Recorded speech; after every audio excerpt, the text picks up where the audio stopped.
I'll be looking at the deeper power structures that we're now going to cover in part two. And so the question I want to answer in part two, my interview on BTC Sessions, is what if this war is actually really about financial power versus military power, and how do the two, work together, and what the impact of that is in terms of the global financial system.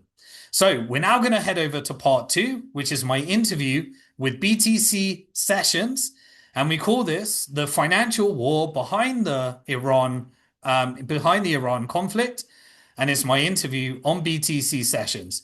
I hope you enjoy it, and I'll see you for part two now, and the week three analysis next week.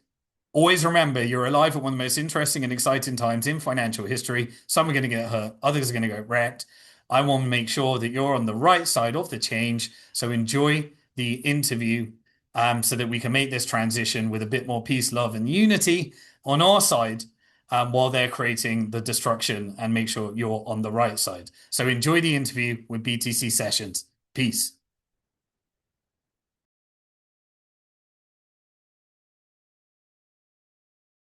We are not in a war between Iran, Israel, and America. We are in a war between the military-industrial complex and the financial-industrial complex. There's no such thing as America first, because Trump works for his lobby. I think this is the global reset. I think it's a managed transition. When you follow the money, that's what it's saying. I expect that that's going to change the world in April.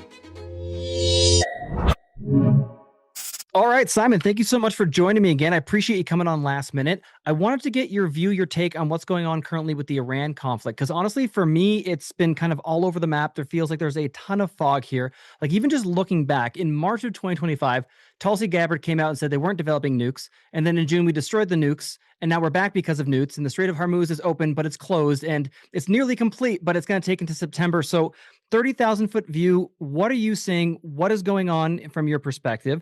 How does this fit into your theory that we're transitioning to a multipolar world? And then more importantly as well, who stands to benefit from the US war with Iran, right? Like, where does the money lead us? Okay. Yeah, we'll take all of those questions individually then. And that will take us the whole episode. So it's great to be back. I seem to always come back when we have these big geopolitical events. I think the last one we did was Venezuela. Yep. And then we've done a few more since. So look, this is definitely the big one. Yep. So there's obviously we've talked about this proof of weapons network. You have a financial industrial complex that profits from financing wars and then rebuilding. You have a military industrial complex that profits from both war and defense. And then you have a technical industrial complex, which is currently using algorithms as like a new media and new data play in order to, build out our police and surveillance state. And I call that a proof of weapons network in previous episodes, because Bitcoin proof of work is the resistance against it.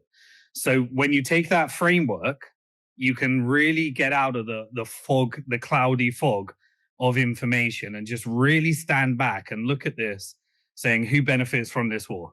And so we can really answer that question. So firstly, you talked about, we've got this big geopolitical transition that I've been talking about for years, that other people believe is happening, which is this transition to a multipolar world. You have an America, the previous empire, which was really a continuation of the British Empire. And now the British Empire and this Anglo-Saxon empire, as it were, was subordinate to this private financial and global capital. And so over the years, through financialization and securitization, the West has been fully captured. It is subordinate to banks. And through the public markets, banks are able to, or this financial industrial complex, to be more accurate, is able to control the military industrial complex, which underneath it has the concept of a deep state with MI6, Mossad, the colonies, Five Eyes, this type of stuff. And then you have a rising new control grid in the technical industrial complex. And so the concept of a multipolar world is that it used to be that you could use the military in order to gain access to all the resources that you need to subordinate a country so that it would print its own money once you've installed a Western central bank. And it could use that money in order to take over all the resources, regime change a country, install a corrupt leader, and then make sure that those resources come back to prop up the dollar, and that all that money is lent to the US government through the treasury markets. And so whatever happens at the Federal Reserve level, like if you get some inflation in America, you get it 10 times worse in these countries that are subordinate to the dollar. And so you have the IMF that goes out there to try and enforce these things. Now, this has been done throughout the multi-decade US empire. But we had this trend where, again, I always try to bring it financial and then we'll get right into the geopolitical and the current. You have this trend where effectively this global financial industrial complex would use financialization, securitization, and now tokenization in order to make all corporate interests subordinate to it, as well as use lobbies in order to control the government, and then use blackmail rings in order to control power, judicial, and various other things. Now, what did it want to do when it came off the gold standard in 71, which was a debt default after the Vietnam War? So once it could no longer default, once it could no longer pay, we entered into this fiat currency standard where it was just effectively rolling over a Ponzi scheme, and you didn't need to back it by debt. You just needed to back it by the ability to sell US treasuries, and the financial industrial complex used those US treasuries as collateral to get as many resources as it possibly could. Now, at some stage, you completely hollow out the manufacturing base, which is what happened to America. You had globalization, you had the World Trade Organization, it would bring China into the fold. And then China, through its vast population and currency suppression, was able to build the strongest military base in the world. Think about the British Empire. When there was a Dutch Empire, it was built upon naval ships. The British Empire were able to they were the cheap labor at the time, and then they copied the technology and built their own naval fleet. And then at the end of that, the Bank of England bankrupted the country. We had World War I, World War II, and America had the manufacturing base that built the military industrial complex, and eventually it was co-opted by the financial industrial complex. Now the military industrial complex is being disrupted by technology and the technical industrial complex. Now, what happened in Iran, for example, is they built a new military based upon drones, based upon cybersecurity, based upon artificial intelligence, based upon military, as did Israel. While America was kind of these big naval ships and, legacy type of finance. And it now turns out that you could take a ginormous bomb that costs millions and billions to produce at scale, and a $50,000 drone is able to just come and take out these ships, take out these missiles. And so we've had this massive technology change. But who was building it all? Well, everyone was using China. And so China had the cheap labor. China had the manufacturing base. China had all of the rare earth minerals and components that are needed. China had all the commodities, and it became the only country that had all the parts of the equation. So China slowly started to kind of reverse this IMF financial colonization. And China built a manufacturing base and built a Belt and Road Initiative, started building up Africa, started building up the Middle East, started building up different parts of Asia. Built relationships, didn't regime change them, didn't take over, didn't install like their puppet leaders, allowed them to have their ideology and allowed them to use some of their resources as well. So China was able to exert more and more influence. America's share of GDP shrunk from 60% to now 25%. And now what happened, because you had this global network of the financial industrial complex that effectively controls the corporate interest, all of the people are in debt, controls the government through bondholders, controls the capital markets through, and controls the media, you're able to just effectively turn America and rent the military industrial complex almost like a rent militia to go get you resources. And so with that, the growth opportunities of these financial industrial complex starts looking for foreign opportunities. And so they start pushing capital into other countries. They start, through globalization, take advantage of China's cheap manufacturing base. And effectively, their GDP keeps going up. The currency of America keeps getting stronger and stronger and stronger because everyone's lending it back to the US government. But it's just taking out the manufacturing base until like the 70% of the economy is service based and most of it is financialization. So it turns into full, pure speculation, currency speculation, and that's kind of where we are. At that stage, you hit a debt crisis, end of empire, and that's kind of where America is, just rolling over its debt. Now, once you hit what we call the fiscal dominant stage, this is the economic and background to then we can understand these wars. You hit a stage where you need to print as much money as possible and spend it back into the stock market. So here's what happens: is you burden the American people with all of the debt. The financial institutions receive all the interest, but now it starts to become, problematic in terms of your ability to roll over the debt. So when you get the government to come up with more and more reasons to print money and spend it back into the stock market, and the easiest way to do that is via the military industrial complex. So you get Trump to increase his budget from $1 trillion to $1.5 trillion. That goes pumped into military. Military are then able to go and get as many resources as they can. You get as many resources as you can, and you use that in stock value. And effectively, this wealth inequality and K-shaped economy just gets bigger and bigger and bigger, where the rich get richer, the poor get poorer. And whoever owns the assets ends up with everything. Everyone else ends up with all the debt. And then you try and devalue the debt. And so you devalue the debt by printing more and more money. That then creates more inflation at the end of the cycle. And the sacrifice you need to make is the world reserve currency. So that's what Britain did in World War One, came off the gold standard, various other things. So now you've got this whole macro side.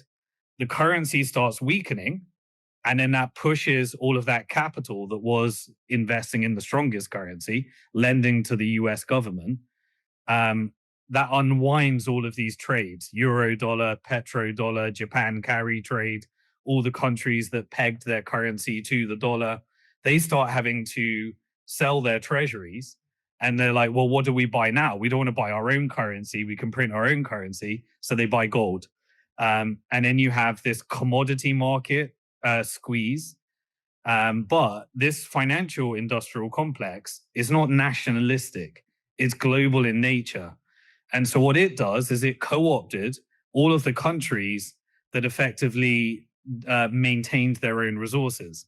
And some of those countries are countries that have an independent central bank or a sovereign wealth fund, or countries that nationalize their resources, oil and energy resources. And so if you look around the world, the countries that did that the best in Europe was Norway. So you have the Norwegian sovereign wealth fund.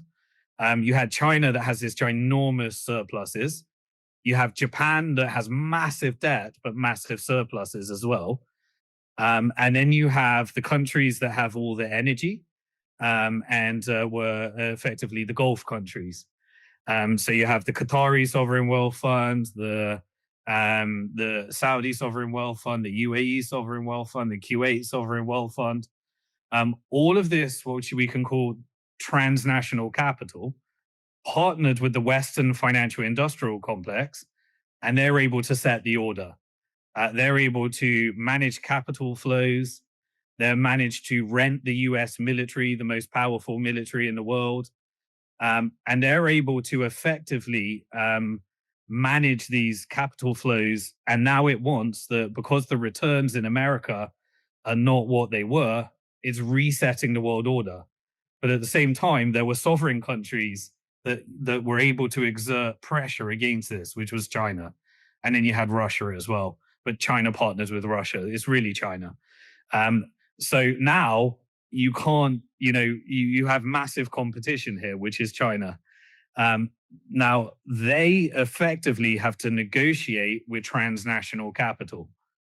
And so if you look all around the world right now, you got China and Asia. You got the middle, which is the Gulf countries, Iran, Israel. And then you've got America, which is effectively Europe underneath it, and Canada and everything there. All of this block is effectively decided, we'll put as much of that into the private American liquid stock markets. We'll laden everyone with debt, and we'll create energy dependencies so they become fully dependent. That's one strategy. How do you how do you control Europe? You destroy their energy supplies, and you acquire all of their assets, and you make them buy all your military. You have NATO, various other things, and you create a Western Hemisphere bloc. Now, the resistance here is China, but there's this place in the middle that you need to resolve. Now, historically, you created effectively, you co-opted this Zionist movement. People talk a lot about Zionism right now. Zionism is effectively capital that partnered with Western interest, whose job was to agitate war in the Middle East and create this forever war model. And so by having this, expansive, what's called a Greater Israel project, you use that, you have a religious narrative in order to agitate the region continually. You also have covert operations where you fund groups, ISIS, Al-Qaeda, various other things, covertly in order to pretend it's a religious battle, but really you're just hiring them as CIA ops and Mossad ops and MI6 ops. At the same time, you need strategic tension. And so if you look at Iran's history, you basically had lots of MI6 ops, lots of CIA ops to take the oil of Iran and stop it being nationalized. So it was the British Empire came along, you have British Petroleum, they took 80% of the revenue and gave Iran 20% of the revenue. You then overthrew the democracy, and you had operations like Ajax, where you would effectively create a color revolution. You would use media. You would put CIA and MI6 ops to kill people, and then you would blame it on the regime, use sanctions and currency war in order to create an economic circumstance to uprise the people. And then you try and create a coup by aligning them with an alternative military, overthrow the government, install your dictator, and then that dictator acts as a Western puppet to make sure that the oil is continually flowing back to Europe and America and the Western Hemisphere. So that's the history. Now, in 79, you had a revolution. But where did that revolution come from? It was Khomeini, who was just this week taken out, assassinated, or in the last 11 days. I'm losing track of time. Before that, you had Khamenei, which is like a different one. I always get them confused. Very similar names. But he came from exile in France in 1979. And then you had this effectively Islamist, radicalized, they call it, and all the media painting it as a radical Islamist terrorist and all that type of stuff. But if you read things like the declassified CIA reports on Iran-Contra was an operation that explains how this works. So the CIA was funding in Iraq Saddam Hussein, giving Saddam Hussein chemical weapons, trying to use the oil resources there. At the same time, America was giving money to Israel. Israel then was taking that money and purchasing weapons from the military industrial complex and selling them to Iran. So Israel, US, and Iran were all working together in the Iran-Contra.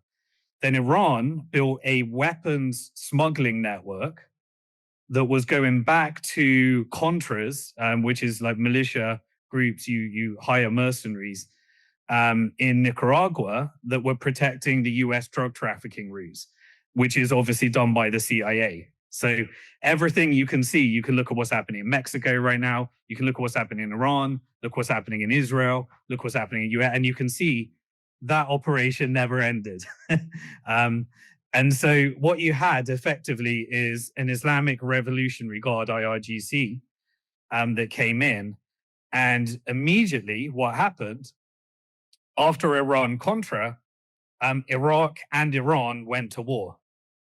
And so you had this 8-day war, and America was funding both sides via the Iran-Contra affair and via funding of the Saddam Hussein, which led to selling a bunch of weapons.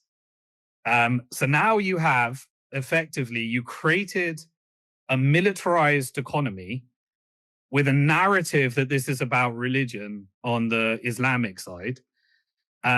You have Israel with the narrative that it's about the Jewish faith and the Jewish religion. But really, they were an outpost for US military. They were funding groups like ISIS, Al-Qaeda. And then Iran started funding resistance against that. And you built this resistance economy.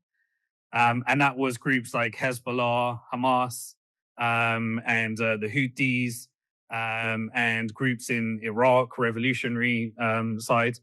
And that was all after the wars. And so what effectively happened, if you look around here, you had the Gulf countries that were propping up the petrodollar. You had Turkey that was partnering with NATO. You had Israel that was an outpost for the US military industrial complex. And you had Iran that was funding the resistance economy. And then when you sanction Iran, you create the economic environment whereby you have a government that is crippled and an IRGC that effectively is propping up their own military industrial complex. That's what's called strategic tension. And so once you have everyone fighting, you even create like fake narratives around like Syria. I don't want to get too complicated because there's no point. But you basically create sectarian division. You say, oh, you're the Shia Muslims, you're the Sunni Muslims. You take those religious ideological differences, you shake them up, and then you start funding militias and say, and you fund this, you fund an aspect of the Shia side, an aspect of the Sunni side. You confuse everything with these ISIS groups and Al-Qaeda groups. And basically you have strategic tension. This is why America ended up with $10 trillion of debt in the Middle East and the propping up of the petrodollar. And so what happens now is, based upon all this background, that was a long answer. Hopefully I'm putting it all together. I hope it's clear. You can, you have all this strategic tension. The profit is all the debt ends up with the American people, all the profits end up in the stock market, and you can ensure that the Middle East is never able to unify around their vast resources. Africa's never allowed to unify. When Africa tried to unify and create their own currency, you take out Gaddafi, in Libya. And so, and when Saddam Hussein says, no, we're going to actually price things in euros, you take out Saddam Hussein. You just create a narrative. You just say it's nuclear weapons, it's weapons of mass destruction. So what you need is effectively a narrative for the people to deceive them into thinking something else is happening. You fuel religious tensions to make people think it's a religious battle. And then with that religious battle, you blow up their countries, and then you radicalize people where they think they're joining their religious battle. And so by having, Israel thinking they're in a state for their survival and everyone's trying to kill the Jews, you get the perfect way of recruiting the Jews to the IDF. And so what happens then, you have the IDF that grows, and then they do false flag operations all around the Middle East to take all the Jews that were in Iran, Iraq, and all the other places and force them to go to Israel, grow your population, grow your military industrial complex, make them all join the IDF, and then use that to fuel terrorism and militia, and then hide it all under the media, and then do other false flags, 9/11, various other things. So there you got like the entire history of the makeup. Now, what changed? Yes. Well, America needed oil and gas, but under the first Trump administration, they really harnessed fracking Yep. and became energy independent.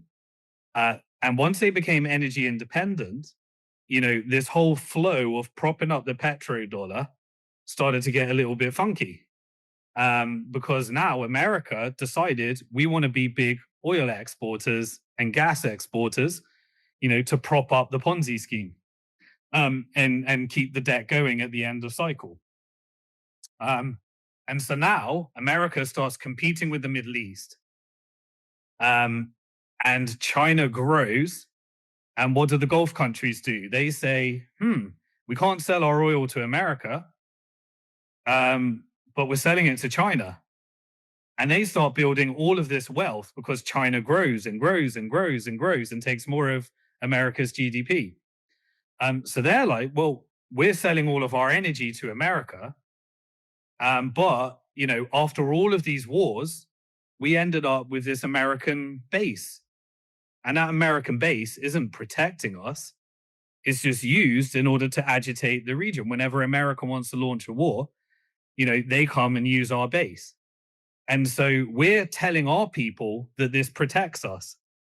But it turns out that it's just using, US interests. And so slowly China comes up with a de-dollarization plan. We have the Russia-Ukraine war. America confiscates and shows that treasuries are not a good way to store your central bank reserves. Europe takes a bunch of the money. And now we have this rising power. All of the Middle East are dependent. Who else is dependent? Iran's sanctioned. Russia's sanctioned. Who do they sell their oil to? Well, they sell it to China. Yep. And they sell it to India. And so BRICS forms, Brazil, Russia, India, China, South Africa. And the Gulf countries are no longer dependent upon America. So what do they start doing? They say, well, we don't want to buy your debt. We don't want to buy those treasuries anymore. We're going to buy your equities. And so the Gulf sovereign wealth funds start buying the creme de la creme of American equities. And so rather than buying, the debt, they buy the shares. And so now what happens with shares? Well, suddenly, if America's controlled by corporate interest and you're one of the largest shareholders with the financial industrial complex, you're now BlackRock's partner. You're now State Street's partner, Vanguard's partner, Goldman Sachs's partner, JP Morgan's partner. Those were the people that used to try and kill your country and make sure that they could steal your resources. But now they want your money. And so when they need your money, you now are able to exert influence over the private sector that controls America. And so the Gulf sovereign wealth funds were taking Chinese money, selling their oil and resources, building a sovereign wealth fund, and buying all of America's equities. And they were no longer lending it to the US government. So the US government is not getting its debt. It's getting a lot of its military funding from the Pentagon. Yep. That's going up and up and up and up and up. That's pushing up the price of stocks. And the Gulf sovereign wealth funds are the investors in those stocks. So now the world order is completely changed. Now China gets to exert influence over Iran, over Saudi Arabia, over the Gulf countries, over Russia, because the sanctions push them to push Iran and Russia to China. And so now they had no choice but to sell their oil to Russia, to China. And China then says, well, if you want me to buy your oil, I'll keep buying your oil. But now they become economic dependencies upon China purchasing that oil. And so China has more leverage. Now you've got the whole Gulf, every country across Asia, virtually all of the world. And it turns out that when America hollowed out its base, its manufacturing base, it can no longer manufacture weapons without China. And so F-35 fighter jets, like drones, everything needs China's rare earth minerals, their commodities, and their manufacturing. So now the American military is dependent upon China. Europe is dependent upon China. The Gulf countries are dependent upon China. Iran's dependent upon China. Russia's dependent upon China. The whole world is dependent upon this manufacturing base that is effectively exporting all around the world. Now, it's only with that backdrop that you can really figure out what's going on here. Because if you think this is about, religion, if you think this is about a nuclear program for the last 40 years we've been told is 2 weeks away, this is about energy. And it's always been about energy. Because whoever controls the energy and the flow of that energy, i.e. the ports, controls power in their region, in their hemisphere. And so that's kind of like the entire backdrop to help you analyze and understand this. Now, what comes next? I mean, I'll take a quick pause there, and then we'll go deep into the real Iran war. Did you have any questions on any of that? Or do I have any questions? Yes, I've got a sheet covered in them. Let me see if I can outline this a little bit. So to see if I'm kind of getting this clear view of the situation, which does make sense to me as well, is that largely the operation is driven by trying to cut off energy flows into China because that's putting them in too much of a powerful position. Is the goal to redirect the energy somewhere else, or is it more or less like, no, we're just looking to cut it off? And would that also explain, because I'm not mistaken, Venezuela was also shipping energy to China as well. So does that also explain the reason for the Venezuelan operation beforehand, which meant they were probably already looking to do this in the coming months after the fact? Yeah, here's the really interesting thing. I'm sure you've been consuming all the news, watching a bunch of podcasts, listening to the trad media, listening to alternative media. The one thing you'll notice is nobody's got an agreed upon reason for this war. Right? No one can actually come up with a reason. Like, everyone's got theories, but no, there's so much divergence in terms of what people think's happening here. Some people think it's about taking out an evil regime. Other people think it's about choking off China. Other people think it's about protecting Israel, and Israel rules the world, and they're forcing America to do it. Other people think that you've got to take out the threat of a nuclear program, and all of those narratives are used for whichever one like suits your ideology or your algorithm. Where the way that I see this is that firstly, is America a sovereign state? Well, I said that it's controlled by the financial industrial complex. Right. And the financial industrial complex is transnational capital. Correct. So when you understand that, you realize there's no such thing as America first. Yeah. Because Trump works for his lobby, and his lobby is big tech, big military, and big financial. And so he works for them. Now, he has to make you think that this is MAGA or America first, but he works for his lobbies. That's who pays the bill. And they all have terms and conditions when they funded him.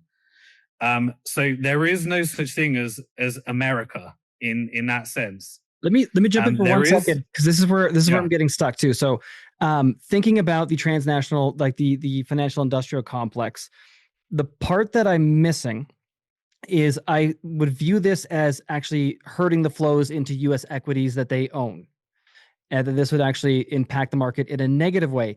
So I'm trying to figure out, I guess, again, they want to have maybe control over the actual resources themselves. I'm trying to figure out why they're basically, how this benefits them in the end, if it's going to, in the short term, impact the assets that they hold. Yeah. So if you're transnational capital, you need an event that redirects capital flows and energy flows all around the world. You're watching that event right now. Yeah. If you wanted the Strait of Hormuz to be closed, then you would do everything that has just happened. Yep. Transnational capital would create a narrative via Israel, a narrative via Iran, and then you would use the US military and the Israeli military and the Iranian military, and you would come up with something like what we're seeing right now. And so what is actually happening right now? Well, let's take a zoom out. So we had basically a confusing narrative. Originally, it was about a nuclear program. We had the 12-day war prior, which led to essentially decapitation campaigns on hardline IRGC members in Iran. We had severe economic stress for Israel when it got hit. Mossad targets were taken out. Various other targets were taken out. The ports were closed. Tourism's dead. Exports are down. They've stopped exporting their liquefied natural gas to Egypt and Jordan. So now they've got revenue is down. The stock market's doing very well because it's a militarized stock market, but the debt is being burdened. Same thing as America, right? You're increasing the debt. You're taking out strategic industries, and you're vassalizing a nationalized country into private corporate interest. That's what was happening. That was effectively happening at the Israel level.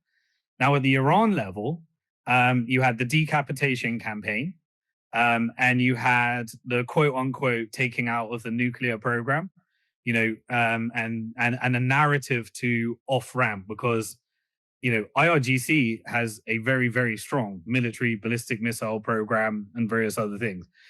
It's made out like it's just nothing, but they've got very advanced technology, cybersecurity, ballistic missiles that there's no solution for. It's an efficient military. It's not America. They've got hypersonic missiles, as far as I know. Correct. Yeah, hypersonic missiles. I'm no military expert, so sorry if I get those wrong. I've been learning on the move, more financial. But I listen to experts that help me figure out that stuff. And so so effectively, if you're the Gulf countries, you're in you've got these US military bases, you've got Israel that's an agitator, and you've got Iran that is also an agitator through the IRGC. What do you want as the Gulf countries as transnational capital? Well, you want all of this shit out of your region. You want Israel to stop agitating and Greater Israel project and making the justification for war. You want IRGC to dismantle hardliners that are not on board with a regional stability plan, that effectively have a narrative, but they profit from. The IRGC has its own economy that's separate to the Iranian economy. They control banking, they control military, they control various other resources, and a lot of the weapons trafficking routes that allow for the resistance economy. Now, they fund these resistance groups because it gives them leverage when they're trying to negotiate and get sanctions removed. And so you as a Gulf country that wants regional stability and want investment and want, you want decolonization. You want the US bases out. You want Israel to stop agitating wars. You want IRGC to normalize with the Gulf countries. And you want the resistance, militia groups and the resistance economy out, all of them, and the American proxies as well. So you've got ISIS, Al-Qaeda, Hezbollah, all that stuff. Hezbollah is on the Iran side. America has ISIS, Al-Qaeda, and Israel. And then you have the different groups that come from representing Turkey interest or Saudi interest or, other factions that want to be, that had their different version of a relationship. So what's a great way of getting all of them out? Well, one thing you can do is get as much influence over American financial powers. So the CEO of Saudi Aramco allows for an IPO at 2% of its oil. Saudi allows for 2% of its oil company to go public, Saudi Aramco, then gets a board seat on BlackRock and is now able to influence BlackRock. Then all of the deals is co-investment. All of the AI infrastructure, all of these data centers, X, all of this technology, OpenAI, all this stuff, ChatGPT, all of it is co-invested with the Gulf Sovereign Wealth Funds. And so the Gulf Sovereign Wealth Fund is putting up the capital. BlackRock is pulling together everyone's pensions and American people. And so they're able to now, as transnational capital, exert influence over military and military strategy. So what I think is happening here right now is that they needed to co-opt Trump. So how did the Gulf countries co-opt? Everyone thinks, they just think of Israel, AIPAC, all of these things. But what, APAC gets, like, from American Jewish billionaires and Christian billionaires that are subscribed to the evangelical ideology. They fund APAC. And because it's funded by Americans, they're able to use it as a lobby without being classified as a foreign interest. Yep. Even though all of those people are aligned with Israel. And so you have that confusing thing. Well, Qatar can't do that. Yep. Saudi can't do that. So what do? Well, they set up funds and feeder funds. And one of them they set up was called Affinity Partners. And it's got $5 billion of Gulf sovereign wealth fund money. And it's managed by Jared Kushner, the son-in-law of Donald Trump. Trump, yeah. And so Trump wants a Trump Tower in Gaza. He wants a Trump Tower in Saudi. He wants a Trump Tower. So all of a sudden, after this, you get BlackRock setting up their office in Saudi. You get these financial institutions. Saudi starts opening up its financial markets and its stock market. It suddenly starts doing bonds with China, Chinese investment banks. And suddenly you're getting capital that's flowing over here as a result of that.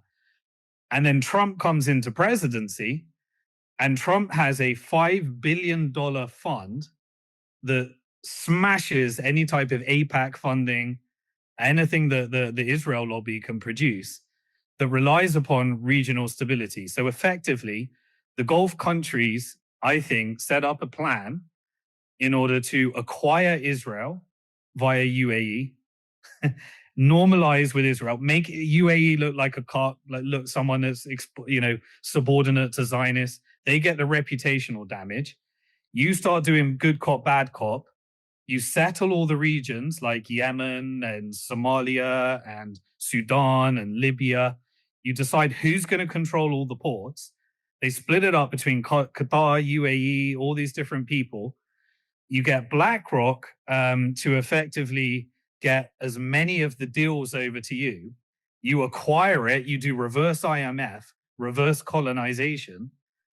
And then what do? Well, you say to the US military, while everyone's talking and thinking it's Israel that controls the world, can you go and get rid of all Iran's militias and take out IRGC hardliners? Okay. Interesting. And so what does America do? America has a narrative. Israel controls the world. Releases Epstein files. Yep. Has a narrative where Americans now all hate Israel. They're asking questions about. They're saying Israel rules the world. They're saying Trump works for Netanyahu. You allow that narrative to persist. You buy Trump, and then you get Trump to basically, on his last, where he's got nothing to lose, give him his family legacy, investments that are going to be profiting from regional stability in the Middle East, and you get them to take out the factions of your enemy, and then you normalize with the other factions. Here's what's really important. Here's the bit that they think of Iran as a monolith. Is America a monolith? Is Canada a monolith? No, you have a bunch of people that are very different, and Iran is, very, very different views on politics. And you have, very different types of people in Iran. Now, think of it in simplest terms as two factions of power. Let's call it the pragmatic reformers. You had a helicopter go down, and suddenly we get a reformer prime minister in Iran. You have the 12-day war, and suddenly a bunch of hardliners are taken out in the IRGC. Then you have continual negotiations, but you keep saying negotiation off, negotiation on, negotiation off, negotiation on. Then you have the operation where Scott Bessent did a currency war to destroy the Iranian currency. Yep. And then you put Mossad in order to create the uprising. Yep, the riots. And then you create the media attention you destroy the savings of the Iranian people after years and years of sanction. You create an inflationary cycle. If you look at Lindsey Graham, they were all saying Mossad's there, and Scott Bessent said he did the currency operation. And you destroy everyone's savings. You create a narrative that there's about to be, a government, a revolutionary uprising. You create an idiot, a cartoon character that they're, the Shah's son that they're saying he's going to take over. He's just a cartoon character. He's never going to take over. And then you effectively get people to come up against the IRGC, and then you start arresting a bunch of the IRGC members from within the IRGC. So that's the bit the media doesn't tell you. You take out the ones that aren't board the plan. And then when that doesn't work, that doesn't eliminate. So you've had all these different attempts to try and get it to the version of the IRGC and government that is wanted by transnational capital. Then you do the final one. You do the big war. And in the big war, you get the US military to take out certain people. You get Israel to take out, at the same time, to take out Hezbollah, which is, some of the militias which we're witnessing right now. By the way, this is a story that everyone will hate because here's the thing. Everyone's going to hate it. It's when you explain, because everyone's got these emotions of thinking that something else is happening here and it means so much and so many people died. Like, this is how the system is. This is how evil the system is. And so you've got these two cartoon characters, right? In America, they're like, you've got this evil Islamist terrorist that's the center of terrorism. You've got to cut off the snake. They want to kill us. They want to bomb us. They want to nuke us. Death to America, death to Israel. That's one version. That's the faction of the IRGC in Iran-Contra affair that were aligned with Israel and American military-industrial complex. They want chaos. They want the region to be forever in war so that military companies can profit from war. And again, it's done through plausible deniability and higher levels and compartmentalization. It's never going to be as simple as I'm explaining. That's the part that is aligned with military. Forever war, create chaos, war forever. And you need both Israel and the higher levels of the IRGC and the death to America narrative in order to keep the wartime economy alive. And within here, there are people whose power and wealth in a mafia group, when there's sanctions, there's also a mafia. They want to preserve the status quo. They would never be on board a plan to move to regional stability because they would give up their power. Yep. With factions of power. And so when you say Iran wants, there's no such thing.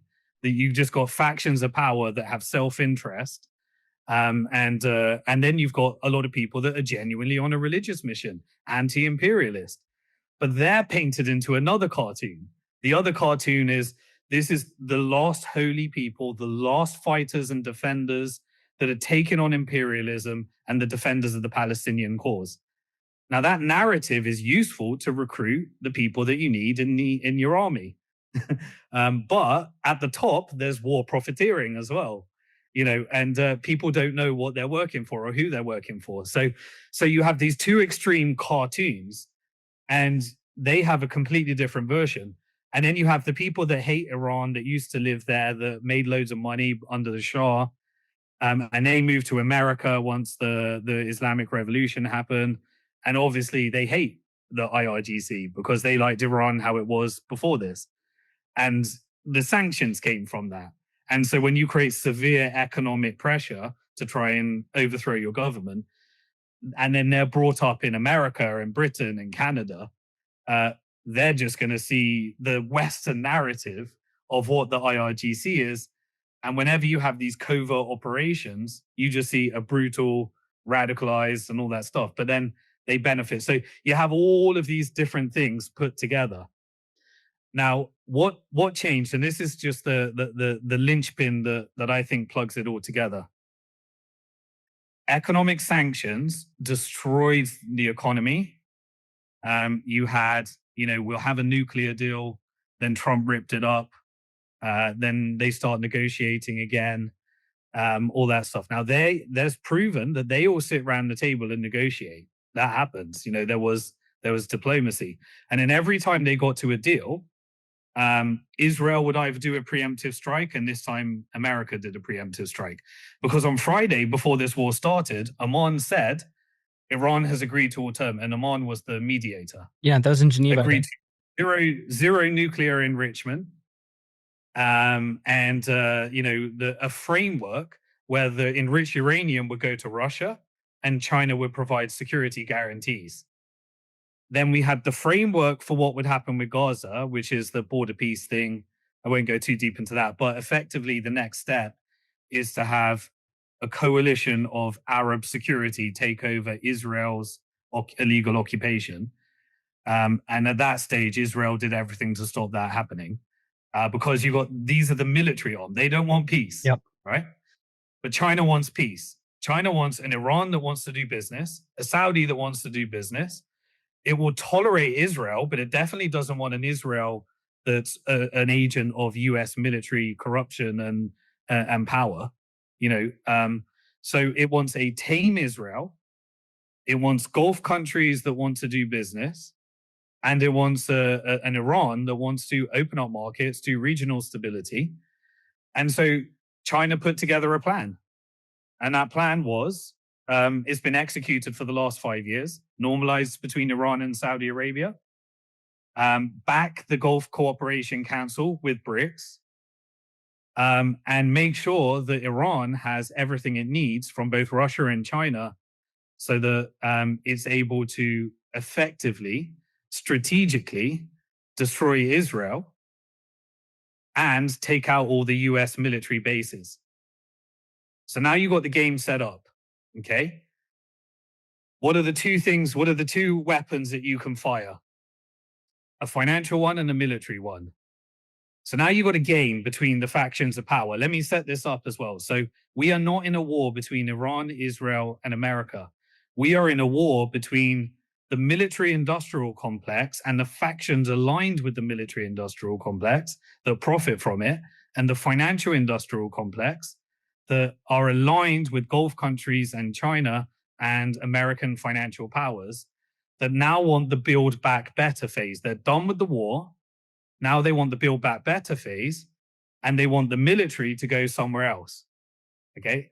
So they don't lose their military. They want the forever war somewhere else. But the military, because Saudi and the Gulf countries are now exerting their influence. So let me tell you who's actually in the war. You've got the US military-industrial complex. You've got hardliner factions of the IRGC that are maintaining their power from war. You've got Israel and the Zionist ideology. You've got the neocons in America that are owned by the AIPAC and US lobby. And that's the military-industrial complex, one side of the war.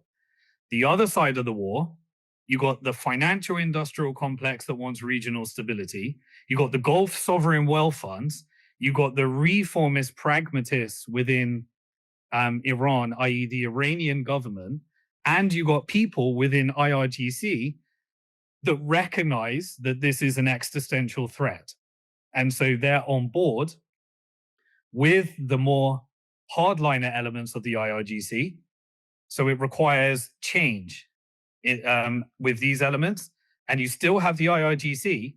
You make the world think it's regime change, because if you have regime change, you'll have an uprising. You'll turn Iran into Syria with 90 million people. You'll create a vacuum. You'll create carnage. That's the military model. This is the financial industrial complex. And they're aligned with China and BRICS. So you've got the GCC, you've got BRICS, you've got factions within Iran, and they have to turn part of the regime change that will happen in Israel as well, which will be a GCC aligned rather than America aligned, less radicalized, puppet government, just like you have in Syria right now. He used to be head of ISIS, but now he works for Turkey in the GCC. He has a job, and his job is to get regional stability in line with the regional powers. And if he fails, you just take him out and call him a terrorist. If he succeeds, then you need a successor. So the real battle is Mick versus Fick. It's not Iran versus Israel versus America. When you follow the money, that's what it's saying. Now, okay, so you want, and I believe Fick will win. Yep. You know, there's more power there, but you got to de-radicalize all these mix. You got the radical Zionists, the evangelical Christian neocons in America. You got to take out those IRGC hardliners, and you got to reform Israel. So you defund Israel eventually, so it's not being funded by a military. You get Tucker Carlson, Candace Owen, and all these people to de-radicalize the evangelical Christians in America. You know, these are connected to high levels of CIA operatives. And then you strategically weaken Israel, strategically weaken Iran, and now you just got to get the US military bases out. And so that faction, I believe, is coordinating the next stage of the theater. The negotiations haven't stopped. Part of the negotiations that led to this battle was that they said, start the war, and we'll know who the people that derail the plan are. Some of them might kill children in a school in Iran, and 165 6 to 12-year-old children were killed, and they're investigating it right now. My guess is that's an Israel operation. Yep. America's deciding whether they're going to cover up for it. But when you find out who's going off plan, those are the people that need to be regime changed and eliminated. Okay? So every time someone goes really too far, like blowing up water plants that would effectively, those are the people that are going to be eliminated, until the last people standing are the ones that were sat around the negotiation table. You'll notice how everyone that was negotiating is still alive today. That's what you'll notice. And I reckon they stay alive till the end. And there are people from IRGC, people from the Iranian government, and they'll stay. Well, I'm trying to see like how this plays out, and I'm trying to take it all in as fast as I can, and then try to make sense of it for myself, make sure I'm following everything along. Because what like appears to me is like, okay, so if we take out the hardliners in Iran, it would also, I think, weaken Iran at that point in time as well too. At the same time, is also weakening and then also kind of appeasing Israel, because you can't have Iran then as a threat for the reason why they're built up. It's like you've got a weaker and appeased Israel. You've got a weaker Iran. You're going to get more stability in that region. At the same time, I'm thinking about from the financial industrial complex in terms of like stock market flows as well. It's like, okay, we're going to weaponize, rent the US military to go in and do this operation. We're going to have increased fiscal spending as a result of it. We've also got, Kevin Warsh coming in May, who was a bit of a hawk beforehand, which would give him the credibility to go ahead and print like crazy, essentially, to finance this operation. Yeah, it also would explain why China and Russia are not getting directly involved. They have no interest in keeping, I think, the current Iranian regime propped up. There's no threat of World War III here. They're going in and basically trying to clean house so they can actually make, which is a very, inhumane way of saying it. But they're going in to clean house so they can get stability in the region and then actually profit from it, selling the resources to the rest of the world. Yeah, so let's there's a bit more layer on top of there. Oh, good. It's so layered, it's so confusing. But I hope it's as clear as I can make it. Okay. And thanks for summarizing it as well.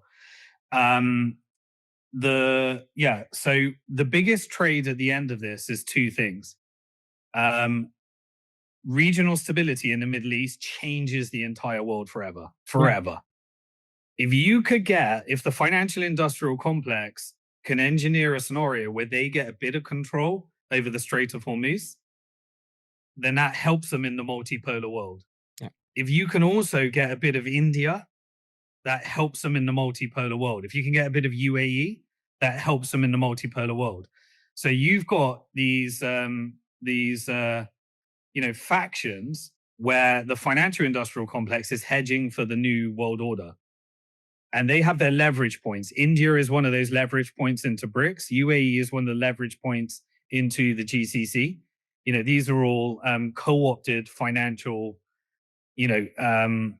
but you've got those different factions. Now, if at the end of this, you get a bit of control of the Strait of Hormuz, then that's really, really important for the financial industrial complex to use the falling US empire to get as much power as it can. So now it is using America to get everything it possibly can: Venezuelan oil, Strait of Hormuz access routes, and partnership with its strategic points, take over, and get as much power out of the Israel vacuum, and also open up Iran. And so what do you have at the end of the big trade at the end of this is regional stability in the Middle East. That's nothing would produce higher returns than that. And again, you needed to apologize. I also need to apologize. I'm putting on my an analytical hat here. If you want me to put my humanitarian hat on, I'd be speaking incredibly, very differently. Yep. I believe it's absolute crimes against humanity. But I have to put one hat on because I can't be a normal human and analyze rationally, because they're completely the opposite. Geopolitics is the opposite of human emotion. Yeah. Like, you can be friends and enemies, and you can do the most inhumane things, and you can be forced to do things that no human would ever do on their own because of the reality of survival of your country. Yeah. Okay. So me speaking like this is not me being human. This is me taking my human hat off and analyzing in reality, because the human hat will get this completely wrong. I'll pick a side. I'll look for a sport. I'll look for my team, and I'll start cheering them on, and I'll start making enemies with my fellow humans because we think differently, and then divide and conquer. So I'm trying to get out of that. Right. So the analysis, you got that. What else is the biggest financial weapon of mass destruction that you could fire? Take the Strait of Hormuz, the 20% of LNG, fertilizers, massive resources, shut it. And who's going to benefit from that? Wouldn't the US and Russia? Beneficiaries, US and Russia. At the detriment of Europe, correct? Russia has just got, in order to get oil relief, you pump the price of oil right up. Now the American oil producers, they get to profiteer. The military get their swan song in the Middle East before they move into actual defense mode rather than attack forever war mode. They get to drain the munitions of Iran and Israel, potentially, depending on how that goes. And you get Iran to blow up the US military bases. And so now the Gulfs are free from their US military bases, and Iran is just blowing up US military bases. And it's going after, and it's destroying US's position in the Middle East. And that's what they're negotiating. They're saying anybody that wants access to the Strait of Hormuz, take out your US envoy or your US, whatever it's called. What's the word I'm looking for? When you have a country within a country, a building. Oh, geez. Embassy. There we go. Sorry, I'm losing my head. I've been up so long, like on this 24/7 commentary on this shit. Take out your US embassy, and then your Israeli embassy, and then you can get access to the Strait of Hormuz. China, you can have access. Everyone else, no, you ain't getting access. Come to the table, negotiate. Russia comes along and says, hey, anybody need any oil? Anyone need any gas? Guess what? We can get oil and gas pretty much anywhere. And so everyone is running over to Russia. America is saying, hey, that Nord Stream pipeline that we blew up that meant that Germany doesn't have access to your gas. Well, now we're going to shut Qatar down because you hedged from Russia to Qatar. And now you're back to America. Yep. We're gonna set terms. You get a price crisis. You get a recession. We're gonna tell you how much LNG you're gonna buy from us, and you can buy some from our friends at the Norwegian Sovereign Wealth Fund. So America is now a ginormous liquefied natural gas energy exporter, and the Western Hemisphere is under the control of America. Yep. Russia is saying, I ain't going to help the Europeans. They've sanctioned us. China, India, you need some stuff? Yeah, we'll get it over to you. And so Asia is now getting relief by renegotiating with Russia. So now you've turned, what happened to the Gulf countries? tourism down, shut down all the airports, take out their US bases. People are starting to wonder, the real estate's crashing. You're taking a temporary hit, but now what used to be called the Middle East is returning to what it used to be. It used to be called West Asia. The only reason it was called the Middle East is because London colonized it, France colonized it, and you were looking east and they considered it the middle. Prior to that, it was called West Asia.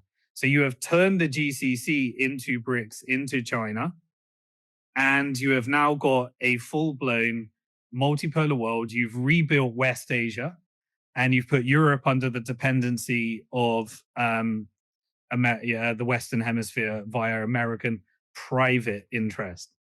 So the financial industrial complex has now got the sovereign wealth funds. It owns the West. It's vassalized Europe.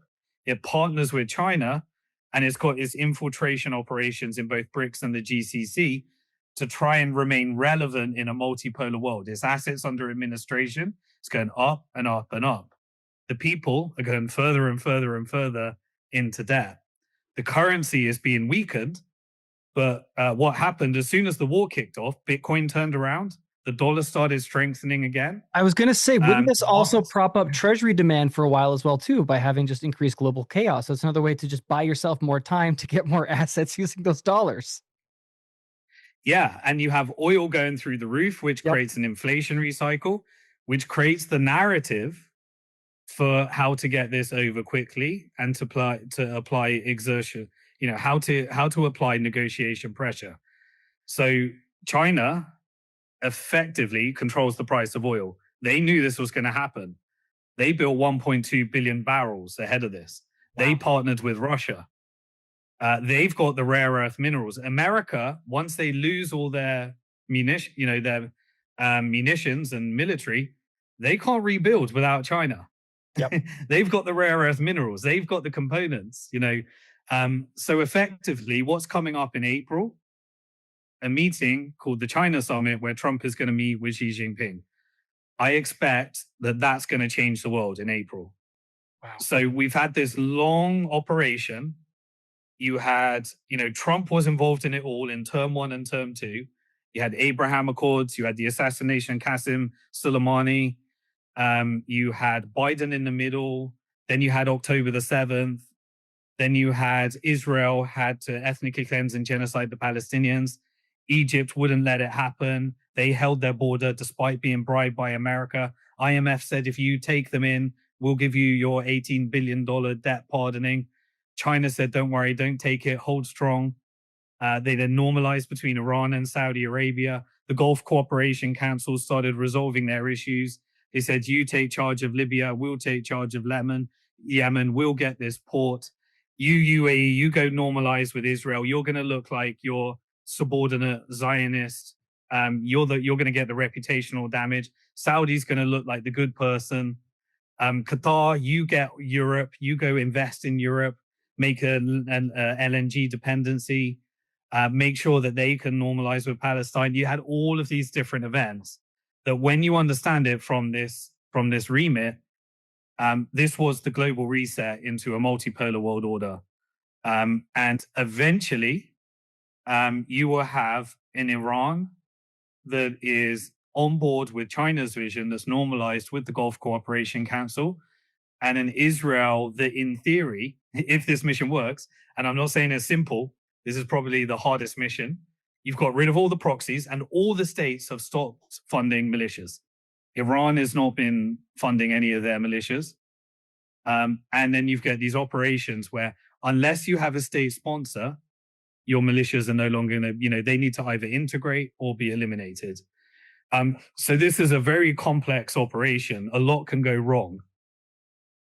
But I believe that at the end of this, you get peace in the Middle East for real. Yep. And of course, there are people that are trying to sabotage this plan. Yep. And that's when you've got, and the hardest part is Israel. Obviously the hardest part is Israel. They build their whole economy out of being an agitator and profiteering from war. But in the end, you had the border peace set up, which has got nothing to do, it has got to do with peace, but Trump gets to take credit for what China's negotiated. That's what's happening. China's done it. Trump gets to take credit, and he gets to get rich by facilitating this happening. Who's funding the border peace? The Gulf countries. So the Gulf countries are going to own Palestine. Yep. The Gulf countries are going to buy as much of Israel as they can. All of those is illegal settlements that Trump's profiteering from via affinity capital. You've got Trump that can try and deliver it for the Gulf countries. You've got the Gulf countries that are doing this aligned with China, and that faction of power is kicking ass. But they had to negotiate with the military, say, give us our swan song war, allow us to show our brochures and power, let us get the Pentagon budget up from $1 trillion to $1.5 trillion, and make sure you give us Europe. We want war in Europe. We want war in Central and South America. And we also want some strategic tension over the Asia Pacific region. But China would have said, nah, Taiwan's ours. Yeah. Russia would have said, Ukraine's ours. And America would have said, the Western Hemisphere is ours. We got Europe and we got Central and South America. You split it all up. And now what you need to make that transition without causing, you need a three-way off-ramp. You need IRGC to look incredibly strong. We took out the US military bases. We took out Israel. Israel will never be the same again. All right, but we lost Khamenei. He's a martyr. We had all of these martyrs. Now it's time because China's telling us we need to get our act in gear, and they're buying all of our oil. And so China will be the diplomat, is my forecast and prediction. And then Israel needs its off-ramp. They say, we took out the eye of the snake, all the militias, we've tamed Hezbollah, we tamed Hamas, we've done this. Netanyahu gets regime change. We're starting to see assassinations from Smotrich, Gavir's family, Netanyahu's brother, allegedly. I'm not sure if these things are true. This is all the fog of war information right now, but we're starting to see things like that. He's probably negotiated his exit so he doesn't go to prison for his crimes. He probably ends up in Argentina with Milei or Hungary with Olsen or whoever. He's negotiated his exit. He's trying to be as useful to power. Say, get as much land as you can, and that will give us more leverage when we're doing the negotiation. So he's doing that. Meanwhile, the algorithms will destroy Israel's reputation, expose they've been in control and all the lobby and all the AIPAC and all the crimes and all the shit. Where meanwhile it was a jurisdiction for the mafia, for a mafia to get away with their crimes for testing the most sickest technology, military technology. Yep. And then they get a reformist, leftist, exposed October the 7th. That was Netanyahu. It wasn't us. GCC aligned, China aligned. And effectively, the Middle East belongs to Asia now. It's no longer America's territory. But the financial industrial complex wants as many choke points in there. Maybe it gets Summer Strait of Hormuz. Maybe BlackRock gets a bunch of assets there. BlackRock will get their, BlackRock portfolio companies will get all their defense contracts. And then we focus on what everyone really wants right now. AI data centers powered by nuclear energy to create a police and surveillance state and a global central bank digital currency while there's a multipolar world. So I think this is the global reset. I think it's a managed transition. Yep. And Israel gets its narrative. Oh, of course, America needs to say, we're strong. We're the strongest military in the world. We took out the nuclear program. And guess what? You all thought that this was going to be a forever war. I told you I'm the president. I'm the president of peace. I go there, strength. I get shit done, and then I leave, and you're not in a war. All of those neocon warmongers, look at them. They're the ones that did it. You lost faith in me. But, I'm the guy that gets shit done. And you thought we were going into a long, extended war. And then I think this is my prediction. And again, things can go wrong. Yep. That this is my best thinking that I can come up with. I think in the April China summit, whatever has been negotiated will be what's announced.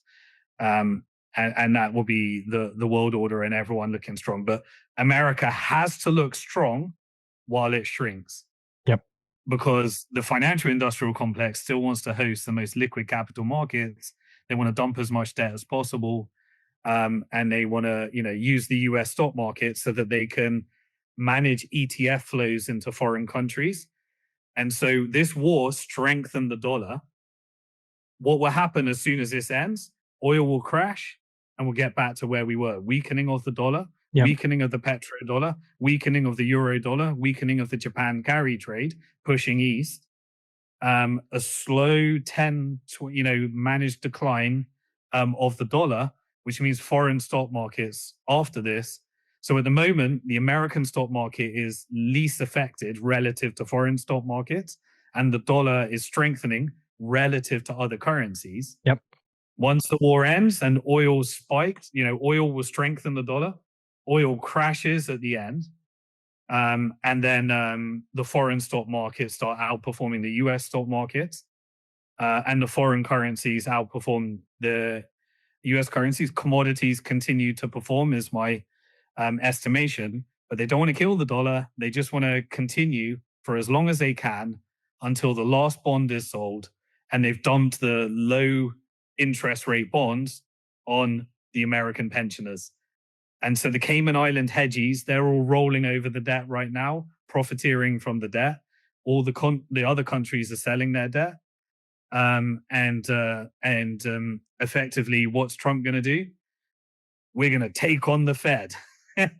We're gonna take on the Fed. We're gonna do fiscal dominance. We're gonna unify fiscal and monetary policy, which means print a shit ton of money. End of the credit cycle. And then we're gonna reform pensions and regime change the Fed.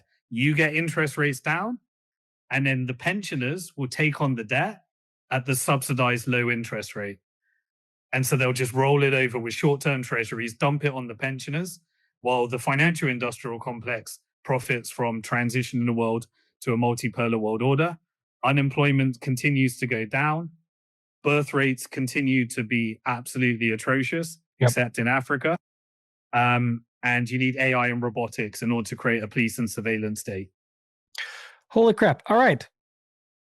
Simon, I think that is a wonderful place to put a pin in it with that prediction coming for April. You and I actually have a few things coming up here. We got more stuff planned in the coming weeks, but I think we're going to have to get back together after this April Chinese summit to see how it aligns with what you're currently thinking. And I got to say, like, ultimately, it makes a lot of sense to me from what we've seen previously and the path that you've laid out here. I'm blown away, sir. I'm blown away. Tell everybody where they can go to check out your stuff. Is there anything else that you want to leave them with that you think is something to make sure the takeaway to watch for? What should Bitcoiners be thinking about in the coming days and weeks?